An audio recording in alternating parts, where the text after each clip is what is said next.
एक संत किसी प्रसिद्ध तीर्थ स्थान पर गए थे। वहाँ एक दिन वह तीर्थ स्नान करके रात को मंदिर के पास सोए थे। उन्होंने स्वप्न देखा, दो तीर्थ देवता आपस में बात कर रहे हैं।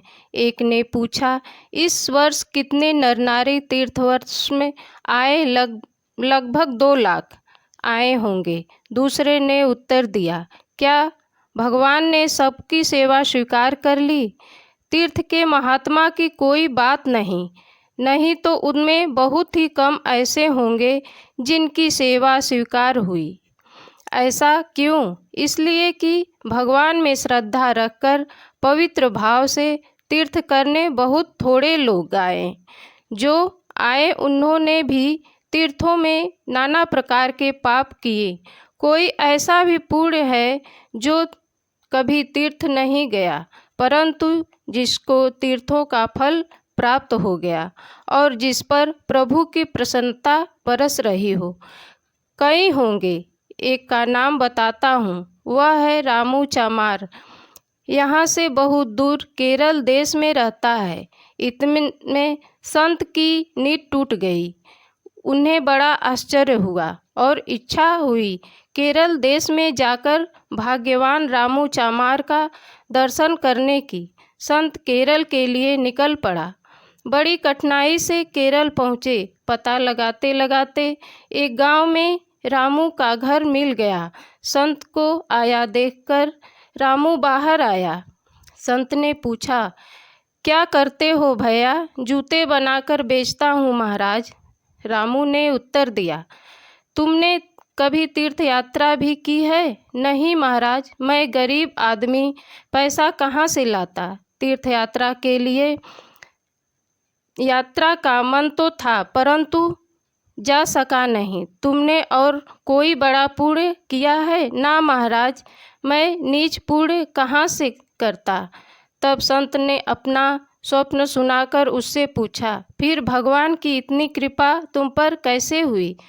भगवान तो दयालु होते हैं, उनकी कृपा दीनों पर विशेष होती है। इतना कहते कहते वह खुश होकर बोला, महाराज, मेरे मन में वर्षों से तीर्थ यात्रा की चाह थी। बहुत मुश्किल से पेट को खाली रखकर मैंने कुछ पैसे बचाए थे। मैं तीर्थ यात्रा के लिए जाने ही वाला था कि मेरी स्त्री गर्भवती हो गई। एक दिन पड़ोसी के घर मेथी की सुगंध आई। मेरी स्त्री ने कहा, मेरी इच्छा मेथी का साग खाऊं। पड़ोसी के यहाँ बन रहा है, जरा मांग लाओ। मैं जाकर साग मांगा। पड़ोसन बोली, ले जाइए, परंतु यह बहुत और पवित्र है। हम लोग 7 दिनों से सब के सब भूखे थे, प्राण जा रहे हैं। एक जगह मुर्दा पर चढ़ाकर फेंका गया था। वहीं से मेरे पति बीन कर लाए, उसी को मैं पका रही हूँ। मैं उसकी सब बात सुनकर काँप गया। मेरे मन में आया, पड़ोसी 7 दिनों तक भूखे रहें और हम पैसे बटोर कर तीर्थ यात्रा करने जाएं, यह तो ठीक नहीं है। मैंने बटोरे हुए सब पैसे आदर के साथ उसको दे दिए। वह परिवार अन्य वस्त्र से सुखी हो गया। रात को भगवान ने स्वप्न में दर्शन देकर कहा, बेटा, तुझे सब तीर्थों का फल मिल गया, तुम पर मेरी कृपा बरसेगी। महाराज सबसे सचमुच सुखी हो गया। अब मैं तीर्थ स्वरूप भगवान को अपनी आँखों के सामने ही निरंतर देखता रहता हूँ और बड़े आनंद से दिन कट रहे हैं। रामू की बात सुनकर संत रो पड़े।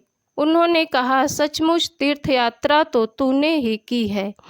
दोस्तों, हमारे आसपास अगर कोई असहाय, दुखी, गरीब है तो हमें उसकी मदद अपने क्षमता के अनुसार करना चाहिए।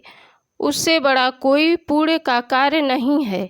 अगर किसी के कष्ट में आप साथ देते हैं, उससे बड़ा कोई तीर्थ नहीं है। आपकी राय क्या है? कमेंट में लिखें। अगर चैनल को सब्सक्राइब नहीं किए हैं तो सब्सक्राइब कर लें और ज़्यादा से ज़्यादा शेयर करें। धन्यवाद।